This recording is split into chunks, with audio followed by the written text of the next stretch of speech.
Saudações, eu sou o Android. Nesse vídeo eu vou fazer Os Poderes Seriam um Pesadelo na Vida Real, parte 3. Lembrando que as duas primeiras partes estão na descrição, assim, quem deu a sugestão vai estar na descrição. Chega de enrolação e vamos lá. Fotossinese, ou manipulação de luzes. Começando com um poder que não seria tão ruim e, na realidade, se você tivesse esse poder, você seria um dos seres mais perigosos do planeta. As vantagens seriam múltiplas, como por exemplo, você poderia afetar a vida vegetal usando o poder da fotossíntese por luzes, ou você poderia iluminar ambientes, poderia vaporizar pessoas convertendo em luz sólida ou laser.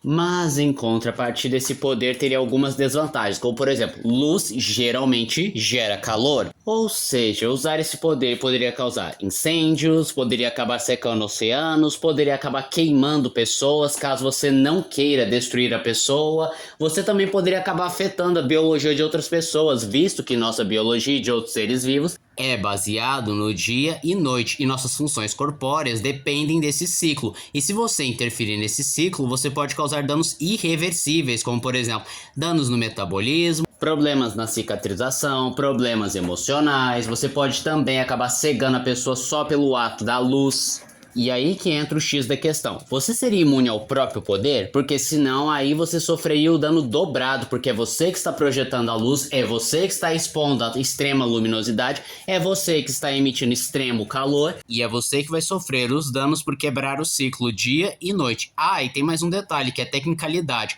Para você poder acessar a dominação de luz, você precisa o quê? Mover os fótons, tá aí o nome, fotossinese, controle de fótons.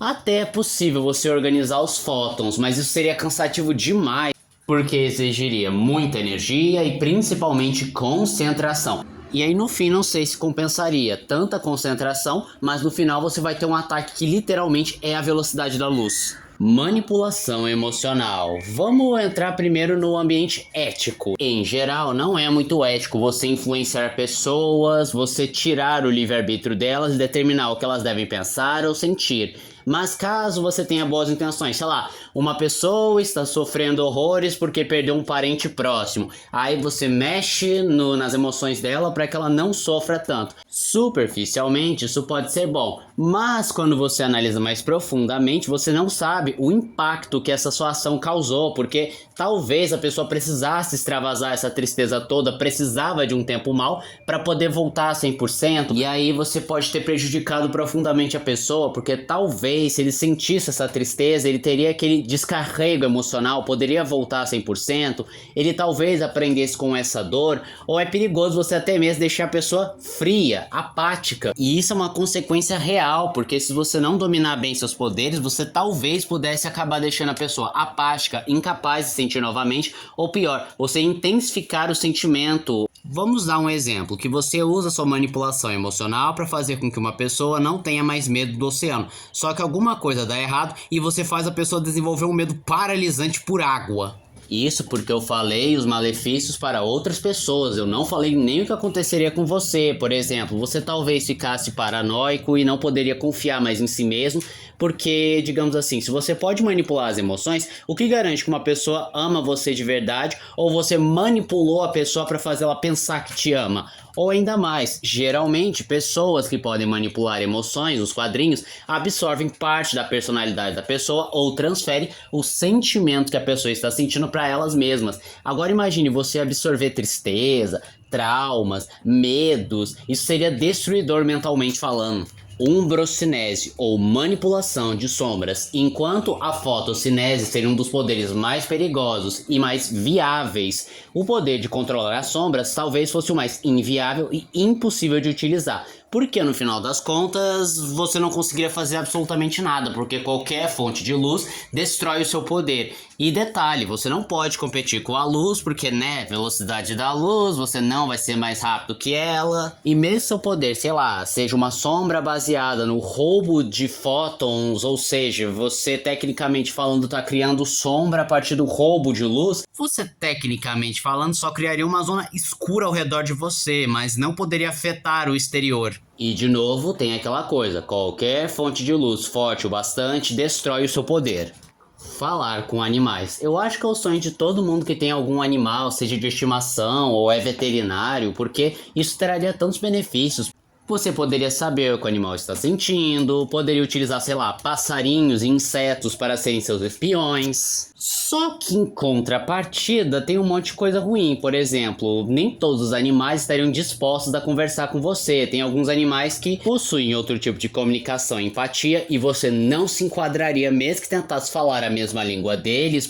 E isso seria problemático, principalmente se seu poder é falar com os animais e não controlar eles mentalmente, o que também entra a questão ética do tipo, você vai controlar a mente dos animais, privá-los do livre-arbítrio, eles que já são bastante explorados. Você também sofreria bastante com pensamentos dolorosos, por exemplo, de animais de rua. E aí entra aquela questão, que se você é que nem eu e gosta de comer carne, você teria que parar de comer carne, porque você saberia o sofrimento dos animais que sofrem nos abatedouros, então você não poderia fingir ignorância, pois você está ouvindo os pensamentos dos mesmos.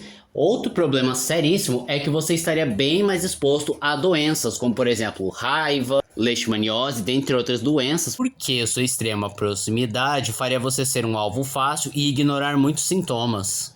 Controle radioativo. Talvez esse seja um poder que todo mundo sabe que na vida real seria um pesadelo, porque primeiro você estaria emitindo irradiação, o que poderia causar danos horríveis, desde queimaduras até desenvolvimento de doenças como câncer ou até mesmo mutações gravíssimas, sem falar que o seu poder seria devastador pra caramba, porque você poderia contaminar solo, água ou qualquer lugar, a destruição seria massiva, você mataria bem mais do que ajudaria. Tô falando quando você usasse o ataque, porque depois você ia deixar uma onda radioativa que mataria várias pessoas com o passar dos anos. Manipulação molecular ou subatômica. Lembrando que eu não estou falando de alteração da realidade, eu estou falando do ato de você pegar estruturas subatômicas e manipular como bem quiser, desde desfazê-las até remontá-las para desenvolver um novo elemento ou até mesmo reconstruí-los. Na prática isso seria um pesadelo. Primeiro que você teria que ser um PhD em química, entender física quântica, estruturas atômicas e ligações, porque diferente da alteração da realidade, que você que cria as regras e dane-se se você conhece ou não os princípios da física, ou se isso faz ou não sentido, na manipulação molecular ou subatômica, você precisa conhecer as ligações para conseguir fazer o que quiser. Então, por exemplo, eu quero transformar uma partícula de oxigênio em ouro. Tá, mas aí você precisa saber o que é a conexão do ouro. E eu consigo fazer com uma partícula de oxigênio? Em relação a remontar as pessoas, restaurando suas ligações, não é só a questão de você saber a ligação, mas, por exemplo, seres humanos ou outros seres vivos provavelmente não voltariam igual, mesmo se acertasse as ligações, quais elementos devem vir com a pessoa, porque existem outros pontos complexos dos seres humanos, como, por exemplo, a questão da consciência, a identidade e a alma, se você acredita em espiritualidade, que são elementos imateriais e que não podem ser reconstruídos. A única coisa que seria possível com esse poder é justamente o desmanche molecular, mas além disso ser bem mais devastador do que útil, também tem um probleminha. Quando você separa um átomo, geralmente causa uma explosão atômica, então se você usasse esse poder, provavelmente você morreria. Multiplicação. Esse poder dá tanto problema não só na questão logística, como as questões de ética e identidade. Pois vamos começar. Se você cria um clone idêntico a você, que pensa igual a você, age e tem todos os seus trejeitos, quem é o verdadeiro no final? Você ou o clone? Ou se o clone fizer um clone de si mesmo, ele seria um clone perfeito ou imperfeito porque foi gerado a partir de um outro clone? Mas vamos para uma pergunta bem mais cabulosa. Se você gera um clone e os dois vivem uma vida completamente diferente, sei lá, você fica em casa e o outro vai trabalhar, aí ele continua sendo um clone idêntico e pensa igual a você, mesmo ter vivido experiências completamente diferentes da sua? Agora para uma questão mais simples. Você é capaz ou não de absorver o clone após ele ser gerado? Se não, então vai ter dois de você, como você esconderia um outro de você? E se você consegue reabsorver o seu clone, você teria a experiência diferenciada dele?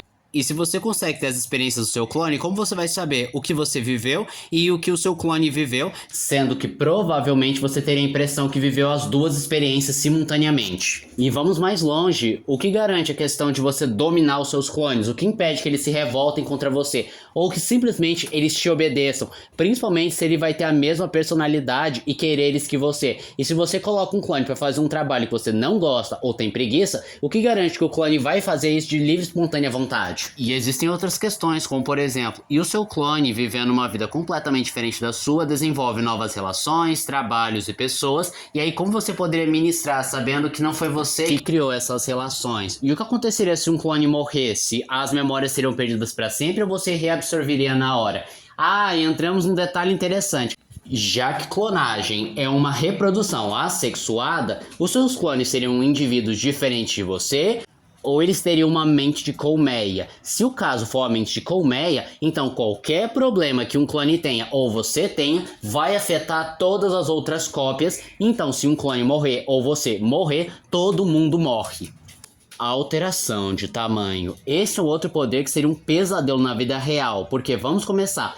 Se eu encolhesse, simplesmente seria horrível, porque você não conseguiria respirar, porque você provavelmente ficaria menor que uma partícula de oxigênio e seus glóbulos brancos não conseguiriam fazer a ligação. Você perderia calor rápido demais, não só porque você gastou energia para reduzir o seu tamanho, como também o seu corpo diminuto não consegue mais conservar calor como um corpo de tamanho normal. O seu maior inimigo com certeza seria a questão da densidade e massa corpórea, porque como ficaria a questão?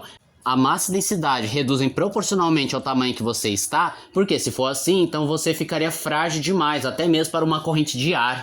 Mas se você conserva a massa e a densidade do seu tamanho normal, então qualquer movimento não só seria complicadíssimo, como poderia causar estrondos e destruição ao se movimentar.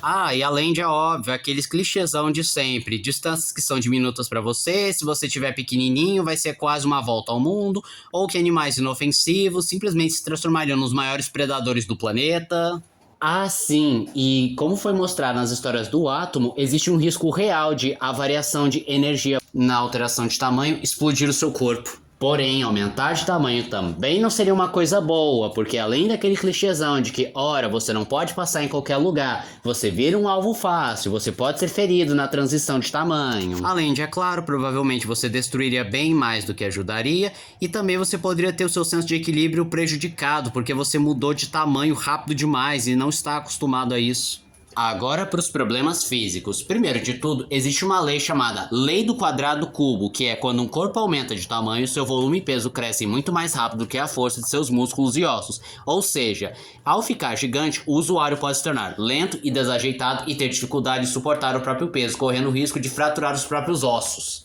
É óbvio que você também sofreria com dores agonizantes, porque, claro, você está aumentando para um tamanho não natural, tendo seus ossos, músculos, tudo esticado. Existe também o problema cardiovascular, porque assim como eu mencionei lá no caso da elasticidade, sangue não se expande. Ou seja, você teria o sangue equivalente a uma pessoa de tamanho comum, mas agora se você ficou com 15 metros, você não tem sangue suficiente para circular. O que também faria com que seus pulmões e coração tivessem que trabalhar o triplo do que naturalmente fazem, o que causaria um gasto extremo de energia e você se cansaria bem mais rápido. Sem falar que um corpo grande exige uma alta quantidade de energia, podendo levar à exaustão, fome extrema e necessidade de consumir mais alimentos.